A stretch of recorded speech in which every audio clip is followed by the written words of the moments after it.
साथियों नमस्कार। आप सभी साथियों का लक्ष्य साधकम नामक यूट्यूब चैनल पर बहुत बहुत स्वागत करता हूं। साथियों, इससे पूर्व वाली वीडियो जो 17 नंबर का वीडियो है उसमें कुछ बाधा आने के कारण बीच में ही छोड़ना पड़ा। अब हम पुनः जहां से छूटा था यहाँ तक हो गया था। दुर्योधनः पांडवेभ्यः ईर्ष्यति स्म। यहाँ तक जो है वह सिद्ध हो गया था। पांडवेभ्यः ईर्ष्यति, पांडव से ईर्ष्या करता है। तो क्रुद्धद्रुहेर्ष्यासूयार्थानम यम प्रति कोपः। तो किन से जो है ईर्ष्या करता है? तो पांडवों से। इसलिए पांडव में जो है पांडव शब्द को चतुर्थी संप्रदान संज्ञा हो गया। संप्रदान होने के कारण संप्रदाने चतुर्थी से चतुर्थी विभक्ति हो गई। अब कह रहे हैं सठः सर्वेभ्यो द्रुह्यन्ति। 60 लोग सबसे द्रोह करते हैं। जो 60 होते हैं वे क्या करते हैं? सबसे द्रोह करते हैं। कोई भी व्यक्ति मिल जाए उनसे द्रोह करते हैं। तो सर्वेभ्यो मतलब सब के साथ करते हैं। क्या? द्रोह करते हैं। तो किसके साथ करते? सभी लोगों के साथ। इसीलिए सभी लोगों में सर्व में शब्द से क्या, सर्व शब्द को क्या हो जाएगा? सर्व शब्द को जो है संप्रदान संज्ञा हो जाएगी। संप्रदान संज्ञा होने के बाद यहाँ पर संप्रदान चतुर्थी से सर्वे शब्द में सर्व शब्द को जो है चतुर्थी विभक्ति हो जाएगी। तो सर्वेभ्यो ये प्रयोग बन जाएगा। सर्वेभ्यः ऐसा बन जाएगा। इसके बाद आता है सीता रावणाय अकुप्यत।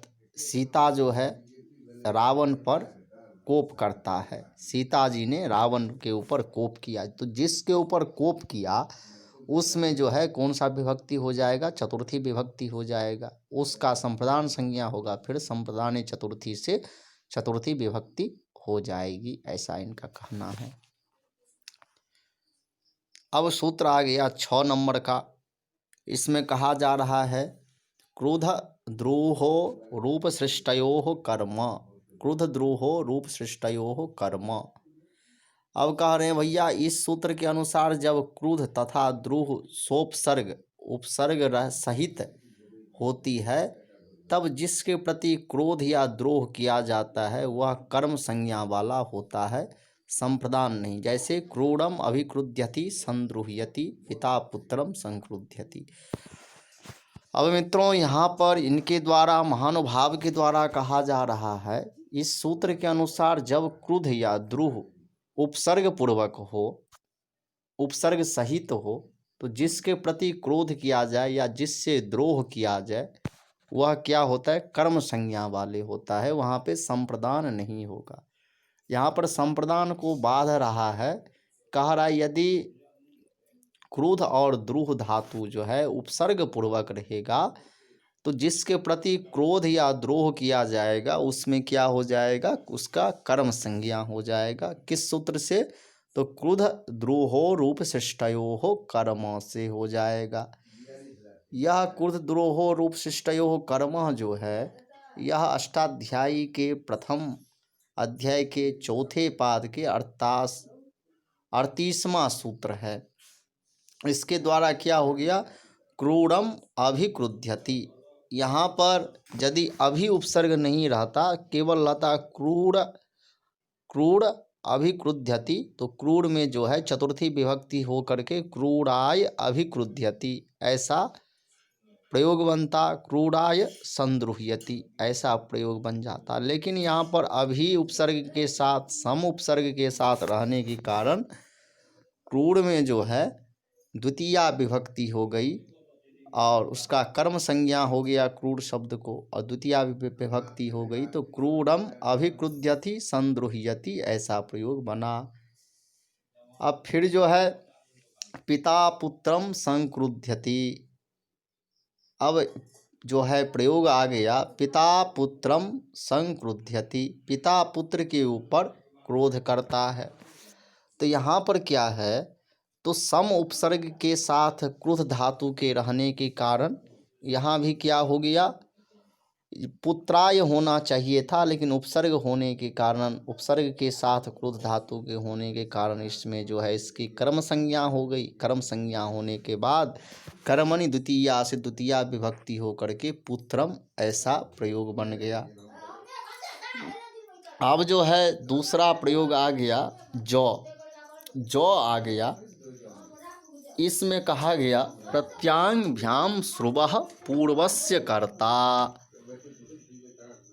इसमें क्या आ गया, प्रत्यांभ्याम श्रुवः पूर्वस्य कर्ता, यह सूत्र आ गया। इस सूत्र में कहा जा रहा है, यह सूत्र अष्टाध्यायी के प्रथम अध्याय के चौथे पाद के 40वां सूत्र है। यह कौन सा सूत्र, प्रत्यांभ्याम श्रुवः पूर्वस्य कर्ता, यह सूत्र।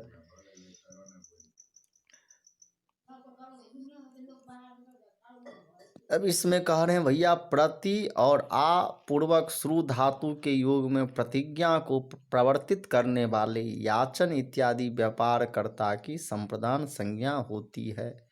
कहते हैं भैया प्रति और आ पूर्वक यदि श्रु धातु के योग में प्रतिज्ञा को प्रवर्तित करने वाले याचन इत्यादि व्यापार हो तो कर्ता की संप्रदान संज्ञा होती है।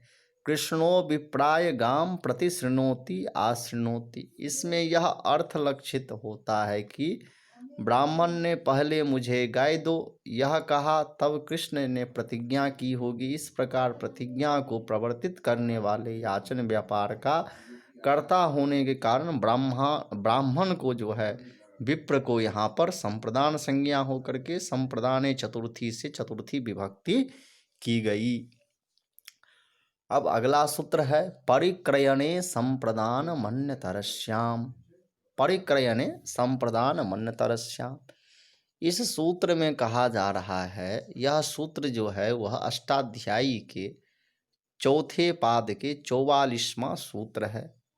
इसमें कहा जा रहा है भैया परिक्रयणे संप्रदान मन्यतरस्याम, अर्थात निश्चित काल के लिए चेतन वेतन इत्यादि पर, चेतन नहीं वेतन पढ़ना है इसको, वेतन इत्यादि पर किसी को रखना या लगाना उसका परिक्रयण करना कहलाता है।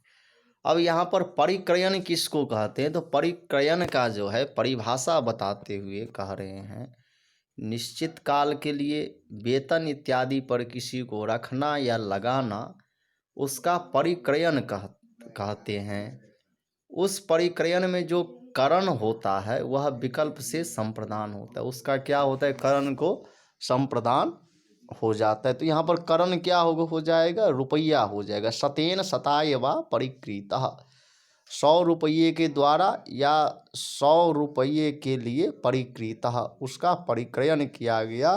तो यहाँ पर जिस पक्ष में परिक्रयणे संप्रदान मन्यतरस्याम से विकल्प से संप्रदान हुआ वहाँ पर सताय हो गया, और जहाँ पर नहीं हुआ वहाँ पर सतेन ही रहा, सतेन परिकृतः ऐसा प्रयोग बन गया। अब सूत्र आ गया तुमर्थात च भाव वचनात्, ज्ञ नंबर का नियम आ गया। तुमर्थात च भाव वचनात्, यह अष्टाध्यायी के दूसरे अध्याय के तृतीय पाद के 15वां सूत्र है। यह कौन सा, तुमर्थात च भाव वचनात्, यह सूत्र है।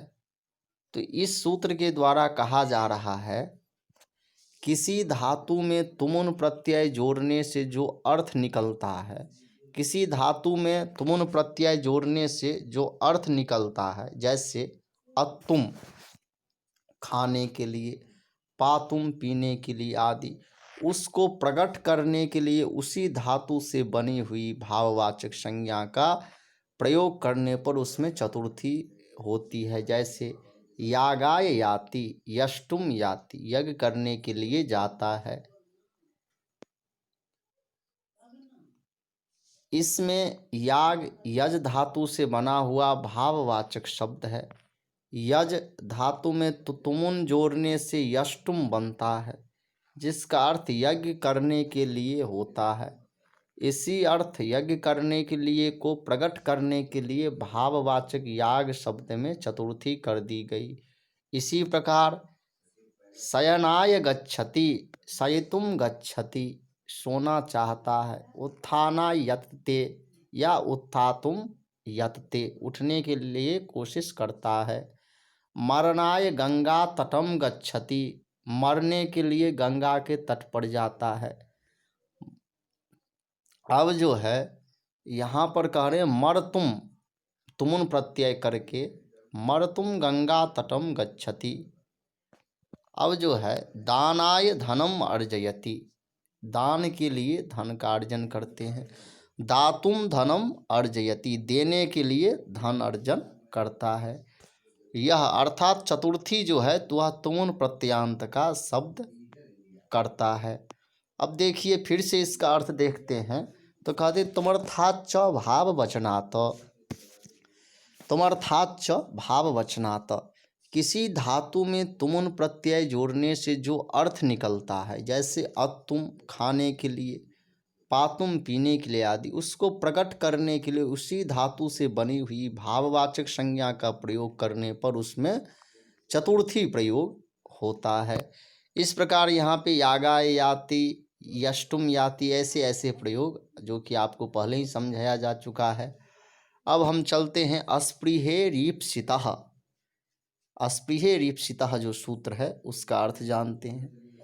यह गौ नंबर का नियम है। अस्पृहे रीप्सितः जो है अष्टाध्यायी के पहले अध्याय के चौथे पाद के 36वां सूत्र है। इस सूत्र के द्वारा कहा जा रहा है अस्पृह धातु के प्रयोग में जिसे चाहा जाए वह संप्रदान संज्ञक होता है। अस्पृह धातु के योग में जिसे चाहा जाए उसको क्या होता है, उसमें चतुर्थी विभक्ति, उसका संप्रदान संज्ञा होता है। संप्रदान संज्ञा होने के बाद उसमें चतुर्थी विभक्ति हो जाती। जैसे पुष्पेभ्यः अस्पृहयति, फूलों की चाहना करता है। पुष्पों से स्नेह किसको, तो पुष्पों को, इसलिए पुष्प में क्या हो गया, चतुर्थी विभक्ति हो गई। अब जो है हम चलते हैं आगे, तो यहाँ पे टिप्पणी में कुछ कहना चाह रहे हैं, तो टिप्पणी को पढ़ते हैं। तो कहते हैं भैया अस्पृह धातु से बने हुए शब्दों के योग में भी ईप्सित का कभी कभी संप्रदान रूप से प्रयोग देखा जाता है। जैसे यहाँ पे दिखा रहे हैं भोगेभ्यः अस्पृहया लवः, ऐसा प्रयोग दिखाए हैं। वैराग्य शतक का यह प्रयोग है। अर्थात भोगों का इच्छुक कथम अन्ये करिष्यन्ति पुत्रेभ्यः पुत्रिणः स्पृहाम, अर्थात फिर दूसरे गृहस्थ पुत्रों की इच्छा कैसे करेंगे, परंतु प्रायः तो सप्तमी ही होता है। जैसे अस्पृहावती वस्तु सुकेशी मागधी, रघुवंश के श्लोक में दिखा रहे हैं सप्तमी हुआ है। अब सूत्र आ गया ताद्यर्थे चतुर्थी। सूत्र क्या आ गया, ताद्यर्थे चतुर्थी वाच्या। कारण जिस प्रयोजन के लिए कोई कार्य किया जाता है उस प्रयोजन में चतुर्थी होती है। कारण भैया जिस प्रयोजन के लिए कोई कार्य किया जाता है उस प्रयोजन में जो है, जिस प्रयोजन के लिए उस प्रयोजन में चतुर्थी विभक्ति होता है। जैसे मुक्तये हरिम भजति, तो किसके लिए हरि को भजन करते हैं, तो मुक्ति के लिए, इसलिए मुक्ति में क्या हो जाएगा, चतुर्थी विभक्ति हो जाएगी। मुक्ति के लिए हरि को भजता है। धनाय प्रयतते, धन के लिए प्रयत्न करता है तो किसके लिए प्रयत्न करता है, धन के लिए प्रयत्न करता है, इसलिए धन में जो है चतुर्थी विभक्ति हो जाएगा। शिशु मोदकाय रोदीति, शिशु जो है, बच्चा जो है वह लड्डू के लिए रोता है। तो बच्चा किसके लिए रोता है, तो लड्डू के लिए, इसलिए लड्डू में जो है अर्थात मोदक में चतुर्थी विभक्ति हो करके मोदकाय ऐसा रूप हो जाएगा। शिशु मोदकाय रोदीति, ताद्यर्थे चतुर्थी वाच्या से यहाँ पर हो जाएगा इस वार्तिक के माध्यम से। इस वार्तिक का अर्थ यह है जिस प्रयोजन के लिए कोई कार्य किया जाता है उस प्रयोजन में चतुर्थी विभक्ति होती है। काव्यम यशसे, यश के लिए काव्य क्रियते लिखता है। तो यहाँ पर किसके लिए काव्य लिख रहे हैं, तो यश के लिए लिख रहे हैं, इसीलिए क्या हो जाएगा, इसमें चतुर्थी विभक्ति हो जाएगा यश से में, तो यश से प्रयोग बन जाएगा।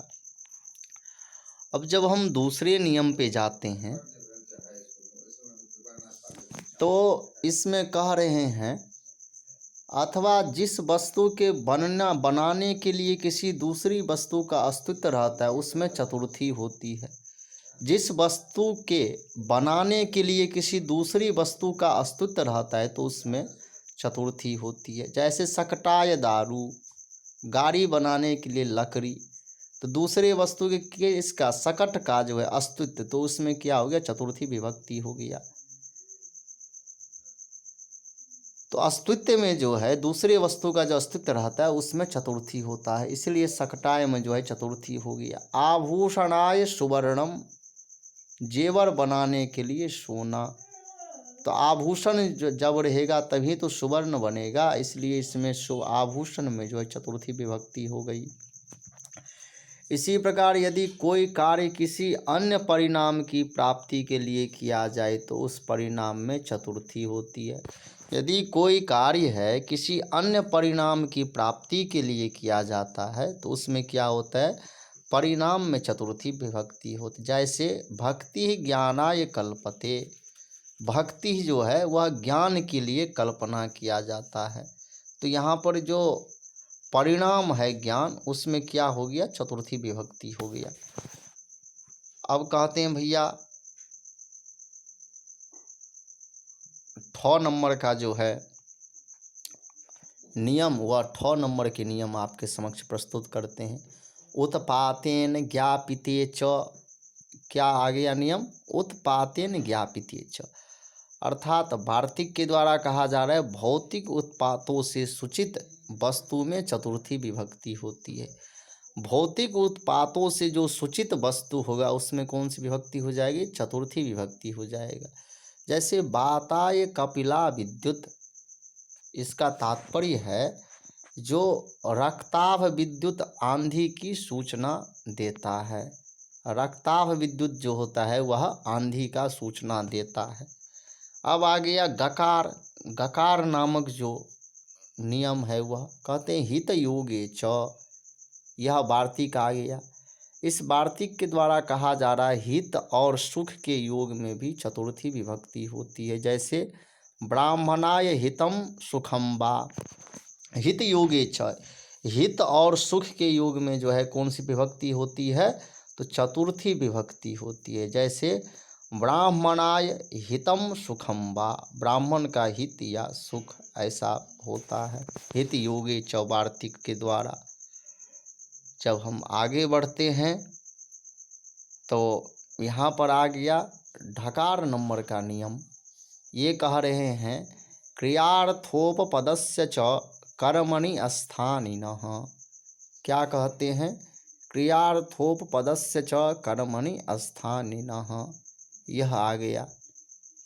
यह कहता है भैया क्रियार्थोपपदस्य च कर्मणि स्थानिनः, यह अष्टाध्यायी के दूसरे अध्याय के तीसरे पाद के 14वां सूत्र है। कौन सा, तो क्रियार्थोपपदस्य च कर्मणि स्थानिनः, यह सूत्र कह रहे हैं जब तुमुन प्रत्यांत धातु का प्रयोग परोक्ष रहे तो उसके कर्म में जो है चतुर्थी होती है। कहते हैं जब तुमुन प्रत्यांत धातु का प्रयोग परोक्ष रहे तो उसके कर्म में जो है चतुर्थी होती है। फलेभ्यो याति, फलानी आने तुम, एक बार हिंदी अर्थ जो है फिर से देखिए इनका। करें जब तुमुन प्रत्यांत धातु का प्रयोग परोक्ष रहे तो उसके कर्म में जो है चतुर्थी होता है। फलेभ्यो याति, फल आने तुम याति, तो यहाँ पर क्या है, तो फल को लाने के लिए जा रहे हैं, तो क्रिया क्या है, परोक्ष है, तो कर्म में क्या हो जाएगा, चतुर्थी हो जाएगी, इसीलिए फलेभ्यो याति। यहाँ पे कर्म में चतुर्थी विभक्ति हुई है फलेभ्यो याति में। अब आगे चलते हैं तो कह रहे हैं भैया इस वाक्य का इस वाक्य का यथार्थ अर्थ फलानि आनेतुम याति यह है, किंतु फलेभ्यो याति यह तुमुनंत आनेतुम का प्रयोग परोक्ष है और आनेतुम का कर्म फलानि है, इसीलिए फल शब्द में चतुर्थी हुई। इसी प्रकार नमस्कुर्मो नृसिंहाय, ये प्रयोग आता है। नमस्कुर्मो नृसिंहाय, नृसिंहम अनुकूलयुतुम नमस्कुर्मः, नृसिंह को अनुकूल करने के लिए नमस्कार किया जाता है। तो नृसिंह को अनुकूल करने के लिए हम लोग क्या करते हैं, उनको नमस्कार करते हैं। स्वयंभुवे नमस्कृत्य स्वयंभुवम प्रीणयितुम नमस्कृत्य, ब्रह्मा को प्रसन्न करने के लिए हम लोग नमस्कार करते हैं। तो यहाँ पर स्वयं भुवे में भी क्या हो गया, चतुर्थी विभक्ति हो गई। इसी प्रकार जब हम आगे बढ़ते हैं, कहते हैं बनाय गाम मुमोच, वन गंतुम, वन में जाने के लिए गाय को छोड़ दिया जाता है। अब सूत्र आ गया, नमः स्वस्ति स्वाहा स्वधा लंग बसट योगाच। कौन सा सूत्र आ गया, नमः स्वस्ति स्वाहा स्वधा लंग बसट योगाच। यह बहुत फेमस सूत्र है और यह करीब करीब सबको आता रहता है। यह सूत्र नमः स्वस्ति स्वाहा स्वधा लंग बसट योगाच, यह सूत्र सबको आता रहता है। यह सूत्र जो है पाणिनि की जी के अष्टाध्यायी के दूसरे अध्याय के तृतीय पाद के 16वां सूत्र है। इसमें कहा जा रहा है नमः स्वस्ति स्वाहा स्वधा अलम तथा बसट शब्द के योग में चतुर्थी विभक्ति होता है। अर्थात नमः स्वस्ति स्वाहा स्वधा अलम बसट, ये 6 शब्दों का जहाँ पर योग होगा उसमें कौन सा विभक्ति हो जाएगी, चतुर्थी विभक्ति हो जाएगी, ऐसा कह रहे हैं। तस्मै श्री गुरवे नमः, यहाँ पे नमः के योग में क्या हो गया, चतुर्थी विभक्ति हो गई। उन गुरु जी को नमस्कार। रामाय नमः, राम के लिए नमस्कार। तुभ्यम नमः, तुम्हारे लिए नमस्कार। नमः के योग में सभी जगह यहाँ पर चतुर्थी विभक्ति हो रही है। स्वस्ति भवते, आपका कल्याण हो, तो यहाँ पर जो है भावत शब्द से जो है स्वस्ति के योग में चतुर्थी विभक्ति हो गई तो भवते बन गया। प्रजाभ्यः स्वस्ति, प्रजा के लिए जो है आशीर्वाद, अर्थात प्रजाओं का कल्याण हो। अग्नये स्वाहा, अग्नि का जो है, अग्नि के लिए यह आहुति है। स्वाहा के योग में अग्नि में जो है चतुर्थी विभक्ति हो गई। पितृभ्यः स्वधा, पितृ के लिए स्वधा है तो स्वधा के योग में पितृ शब्द के साथ चतुर्थी विभक्ति हो गई। इंद्राय वसट, इंद्र के लिए वसट, तो वसट शब्द के योग में इंद्र का, इंद्र से जो है चतुर्थी विभक्ति हो गई। दैत्येभ्यो हरि अलम, दैत्य के लिए हरि जो है पर्याप्त है तो अलम शब्द के योग में दैत्य में जो है चतुर्थी विभक्ति हो गई। अलम मल्लो मल्लाय, पहलवान पहलवान के लिए काफ़ी है तो यहाँ पर अलम शब्द जो है मल्ल के योग में रहने के कारण उसमें चतुर्थी विभक्ति हो गई तो प्रयोग बन गया अलम मल्लो मल्लाय, यह प्रयोग बन गया। यहाँ अलम का अर्थ पर्याप्त है, निषेध नहीं। यहाँ अलम का अर्थ क्या है, पर्याप्त है, निषेध अर्थ यहाँ पर नहीं है। अब आ गया टिप्पणी। टिप्पणी हम लोग देखते हैं, टिप्पणी में क्या कहा जा रहा है। कहते हैं भैया उपपद विभक्तेः कारक विभक्तिर बलीयसी, यह एक परिभाषा है। परिभाषा में कहा जा रहा है, यह परिभाषा आप लोगों को याद रहना चाहिए।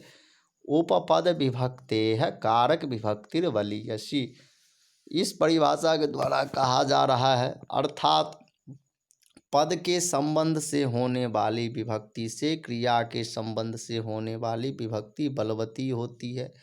जो पद से संबंध से होने वाली विभक्ति होगी वह क्रिया से संबंध से होने वाली क्रिया से जो है वह बलवती होता है। अर्थात जो मतलब क्रिया से के संबंध से होने वाली विभक्ति होती है वह बलवान होती है और पद के संबंध से होने वाली विभक्ति वह कमजोर होता है। इस नियम से नमस्करोति इत्यादि क्रियापदों के योग में चतुर्थी न होकर के द्वितीया विभक्ति होता है। जैसे गुरुम देवम परमेश्वरम व नमस्करोति, यहाँ पर नमः के योग में चतुर्थी विभक्ति प्राप्त थी, लेकिन इस उपपद विभक्ति कारक विभक्ति बलीयसी कारक विभक्ति का बलवान होने के कारण कर्तुरीप्सित तमम कर्म से जो है यहाँ पर कर्म संज्ञा हो गया गुरु देव और परमेश्वर को, और कर्मणि द्वितीया से द्वितीया हो गई, तो गुरुम देवम परमेश्वरम नमस्कुरोमि ऐसा बन गया। गणेशाय नमस्कुर्मः इत्यादि प्रयोग विशेष ही अर्थ में होते हैं, परंतु नमस्कार अर्थ वाला प्रणिपत प्रणाम इत्यादि धातुओं के साथ नमस्कार का द्वितीया या चतुर्थी दोनों में प्रयोग करते हैं। जैसे देखिए धातारम प्रणिपत्य कुमार संभव के द्वितीय सर्ग के श्लोक नंबर 3 में है। तस्मै प्रणिपत्य नंदी कुमार संभव के तृतीय श्लोक में ऐसा प्रयोग मिलता है। ताम भक्ति प्रावणेन चेतसा प्रणनाम कादम्बरी, इसमें जो है ताम द्वितीया विभक्ति का प्रयोग है। प्रणम्य त्रिलोचनाय प्रणम्य के योग में यहाँ देखिए क्या हो रहा है, चतुर्थी विभक्ति हुआ है कादम्बरी में, ऐसा आपको दिखा दिए। अब हम चलते हैं, कह रहे हैं भैया इन धातुओं से बने हुए प्रणाम इत्यादि शब्दों के योग में चतुर्थी का ही प्रयोग होता है। इन धातुओं के योग में प्रणाम इत्यादि शब्दों के योग में चतुर्थी विभक्ति का ही प्रयोग होता है। जैसे तस्मै प्रणाम मकरबम, तो यहाँ पे प्रणाम शब्द के योग में अस्मि में चतुर्थी विभक्ति हो गई।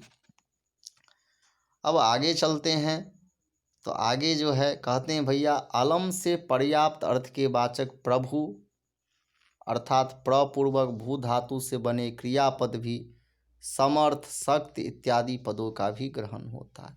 कहते हैं भैया अलम से जो है पर्याप्त अर्थ के वाचक प्रभु जो कि प्रपूर्वक भू धातु से बने क्रियापद का भी ग्रहण होता है, समर्थ शक्ति इत्यादि पदों का भी ग्रहण होता है। इसीलिए इनके योग में भी चतुर्थी विभक्ति होती है। जैसे दैत्येभ्यो हरिः प्रभु शक्तः समर्थो वा विधिरपि न येभ्यः प्रभवति, नीति शतक में यह श्लोक आता है। प्रभु इत्यादि शब्दों के योग में षष्ठी का भी प्रयोग होता है, ऐसा कह रहे हैं। जैसे प्रभु भू शूरभुवनत्रयस्य माघ का यह प्रथम श्लोक है, इसके द्वारा कहा जा रहा है अलमिति पर्याप्त्यर्थ ग्रहणम। अल जो है अल से पर्याप्त का ग्रहण होता है। यहाँ पर अल का मतलब जो है कुछ दूसरा नहीं है, यहाँ पर पर्याप्त अर्थ है। तेन दैत्येभ्यो हरि अलम, अर्थात दैत्य के लिए हरि जो है वह प्रभु है, समर्थ है, शक्त है इत्यादि ग्रहण होता है। प्रभुआदि योगे षष्ठ्यापि साधु, प्रभु इत्यादि के आदि में षष्ठी भी हो सकता है। तस्मै प्रभवति संतपादिभ्यः स एषां ग्रामणि इति निर्देशात् प्रभुर्भूषुभुर्भुवनत्रयस्येति इति सिद्धम नमः स्वस्ति स्वाधा इत्यादि यहाँ पर कहा गया। अब जो है यहाँ पर चतुर्थी विभक्ति में ही आ गया कथन अर्थ वाली कथ ख्या संस चक्ष धातुओं के अकथित कारक तथा निपूर्वक प्रेरणार्थक विद धातु के प्रकृत दशा कर्ता का कर्म रूप में प्रयोग न होकर संप्रदान रूप में प्रयोग होता है। कहते हैं भैया कथन अर्थ वाले जो कथ धातु हो, ख्या धातु हो, संस धातु हो, चक्ष धातु के अकथित कारक तथा निपूर्वक प्रेरणार्थक विद धातु के प्रकृत दशा के कर्ता का कर्म रूप में प्रयोग न होकर संप्रदान रूप में प्रयोग होता है। जैसे आर्ये कथयामि ते भूतार्थम, शाकुंतलम का प्रथम अंक का ये कथा, देवी तुमसे सत्य कहता हूँ। यस्मै ब्रह्मा परायणम जगो, उत्तर रामचरित का यह पंक्ति है। जिसे वेद पढ़ाया एहि इमाम वनस्पति सेवाम काश्यपाय निवेदयावहे, आओ वृक्षों की यह सेवा कण्व ऋषि को निवेदित कर दें। अब कहते हैं भैया भेजना अर्थ वाली धातुओं के प्रयोग में जिस व्यक्ति के पास कोई भेजा जाता है वह चतुर्थी में तथा जिस स्थान पर भेजा जाता है वह द्वितीया में रखा जाता है। कहते हैं भैया भेजना अर्थ वाली धातुओं के प्रयोग में जिस व्यक्ति के पास कोई भेजा जाता है वह चतुर्थी में, और जिस स्थान पर भेजा जाता है वह द्वितीया में रखा जाता है। जैसे भोजेन दूतो रघवे विशिष्टः, महाराज भोज ने रघु के पास दूत भेजा, तो जिसके पास भेजा वो कौन था? रघु। तो उसमें क्या हो गया? चतुर्थी विभक्ति हो गया, रघवे प्रयोग बन गया। जिसके पास भेजा उसमें चतुर्थी, और जिस स्थान पर, तो किस स्थान पर रखा गया? तो ये बाद में आएगा। माधवम पद्मावतीम प्रहिनतावती, मालती माधव में ऐसा प्रयोग आया हुआ है। अब आ गया मन्य कर्मण्य नादरे विभाषा प्राणीषु, मन्य कर्मण्य नादरे विभाषा प्राणीषु, यह प्रयोग आ गया। यह सूत्र है, यह प्रयोग नहीं है। मन्य कर्मण्य नादरे विभाषा प्राणीषु, यह जो है सूत्र अष्टाध्यायी के तृतीय पाद के 17वां सूत्र है। कह रहे हैं जब अनादर दिखाया जाता है तो मन अर्थात समझना दिवादी गणी धातु के कर्म में यदि वह प्राणी न हो तो विकल्प से चतुर्थी भी हो जाता है। कह रहे हैं जब भैया अनादर दिखाया जाता है तो मन समझना दिवादी गण या जो धातु है मन धातु, उसके कर्म में यदि वह प्राणी न हो तो विकल्प से चतुर्थी भी हो जाता है। यदि प्राणी होगा तो वहाँ पे द्वितीया विभक्ति ही होगा। जैसे न त्वाम तृणम तृणाय वा मन्ये, अब कह रहे हैं मैं तुम्हें तिनके के बराबर भी नहीं समझता, मैं तुम्हें तिनके के बराबर भी नहीं समझता। जहाँ अनादर न दिखा करके समता या तुलना मात्र प्रकट की जाती वहाँ केवल द्वितीया होता, लेकिन यहाँ पर अनादर दिया जा रहा है, इससे विकल्प से जो है क्या बन जाएगा? चतुर्थी भी बन जाएगा। तो ना त्वाम तृणम तृणाय वा मन्ये ऐसा प्रयोग होगा। और जिसमें जो है मैं तुम्हें तृणवत समझता हूँ तम तृणम मन्ये, वहाँ पर द्वितीया ही होगा। जहाँ पर समानता न दिखाया जाए तो वहाँ पर क्या हो जाएगा? केवल द्वितीया विभक्ति ही होगी। अब जो है राधिच्छोर यस्य विप्रश्नः, अब चतुर्थी विभक्ति का अंतिम सूत्र आ गया। उस सूत्र में कहा जा रहा है राधिच्छोर यस्य विप्रश्नः, यह अष्टाध्यायी के पहले अध्याय के चौथे पाद के 39वां सूत्र है। इसमें कहा जा रहा है शुभाशुभ कथन अर्थ में विद्यमान राध और इक्ष धातु के प्रयोग में जिसके विषय में प्रश्न किया जाए उसकी संप्रदान संज्ञा होता है। कहते हैं भैया शुभ या अशुभ कथन में विद्यमान जो राध और इक्ष धातु के प्रयोग में जिसके विषय में प्रश्न किया जाए उसमें जो है उसको संप्रदान संज्ञा होता है और उसमें चतुर्थी विभक्ति होता है। जैसे कृष्णाय राध्यति इच्छते वा गर्गः, तो यहाँ पर कृष्ण के विषय में जो है प्रश्न कर रहे हैं, इसलिए कृष्ण को जो है यहाँ पर संप्रदान संज्ञा हो गया। संप्रदान होने से संप्रदान चतुर्थी से कृष्ण में जो है चतुर्थी विभक्ति हो गई, तो कृष्णाय राध्यति इच्छति वा गर्गः ऐसा प्रयोग बन गया। अब पंचमी विभक्ति मित्रों जो आगे की वीडियो आएगी हमारी उसमें पंचमी विभक्ति दिखाई जाएगी। आज के लिए यहाँ तक ही। अब कुछ देर 2-4 मिनट आपसे बात करूँगा, इसके बाद जो है यहीं पे यह कक्षा की समाप्ति होगी। तो यहाँ पर जो है हमारे चैनल पर इससे पूर्व जो है आज चतुर्थी जो कारक के चतुर्थी विभक्ति है वह यहाँ पर पूर्ण होता है। इससे पूर्व जो है प्रथमा द्वितीया तृतीया इत्यादि का वीडियो क्रमशः बनाया गया है, वह शुरू से देखेंगे तब आपको व्याकरण समझ में आएगा, तब आपको कुछ समझ में आएगा। इसी प्रकार जो बाबू राम सक्सेना जी जो कि यूपी टीजीटी इत्यादि में लगे हुए हैं, पाठ्यक्रम में लगे हुए हैं, उसमें जो प्राक कथन है, प्राक कथन का विस्तृततया अच्छे ढंग से पढ़ाया गया है, वह भी आप हमारे वीडियो में देख सकते हैं। और संधि समास कारक इत्यादि का जो संधि समास संधि का जो है वीडियो बनाया गया है, वह भी 4-5 भागों में है। एक हल संधि पर पूरा वीडियो बनाया गया है। विसर्ग संधि पे एक ही वीडियो में पूरा विसर्ग संधि पढ़ाया गया है। और स्वर संधि को जो है 2 या 3 वीडियो में बांट करके पढ़ाया हूँ, अच्छे से समझा करके। वह वीडियो आप भी देख सकते हैं। और मित्रों, जो भी वीडियो देखते हैं वह पूरा देखिए, तब आपको समझ में आएगा। यदि आप आधा सीधा वीडियो देखेंगे तो आपको समझ में नहीं आने वाली है। इसीलिए यदि आप समझना चाहते हैं तो पूरा अच्छे प्रकार से, भली भांति प्रकार से समझना चाहते हैं तो पूरा वीडियो देखिए। चलिए, तो आज के लिए यहीं तक। शुभ रात्रि। नमो नमः।